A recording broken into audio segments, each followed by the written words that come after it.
எனது அருமை சகோதரனே Rishabh, what an actor yaar, what a director.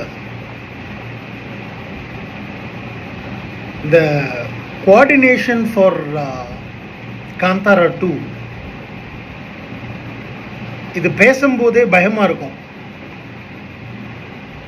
But இதை ஒரு வட்டத்துக்குள்ளே கொண்டு வந்து ஒரு புது ஊராக க்ரியேட் பண்ணி, நான்லாம் தியேட்டருக்குள்ளே போயிட்டு படம் பார்க்குற டைமில் நான் வேறு ஏதோ ஒரு உலகத்துக்குள்ளே என்ட்ராகி படம் முடிஞ்சதுக்கப்புறமா வெளியில் வந்திருக்கேன்னு தான் அந்த நினப்பு தான் எனக்கு இருந்தது.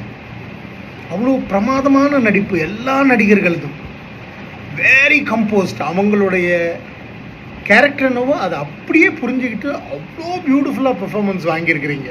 Hats off as a director and as an artist you have lived, you literally lived. இது நீங்கள் நடிச்சிங்களா? நான் வந்து வெரி பயஸ் பர்சன். சிவபெருமான்னா எனக்கு அவ்வளோ பிடிக்கும். சிவன் எல்லாமே சிவன் பார்வதி அப்படின்னு சொல்லி இருக்கிறவன் நான்.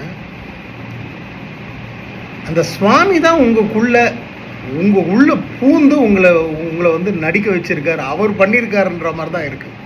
கூஸ்பம்ஸுங்க, கூஸ்பம்ஸ். அது it's not so easy to do. And இந்த பட்ஜெட்டில் இந்த மாதிரி ஒரு ஃபிலிம் இந்த குவாலிட்டியோட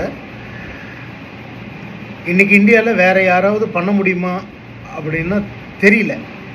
மேபி இதுக்கப்புறமா lot of other producers, heroes, directors may try.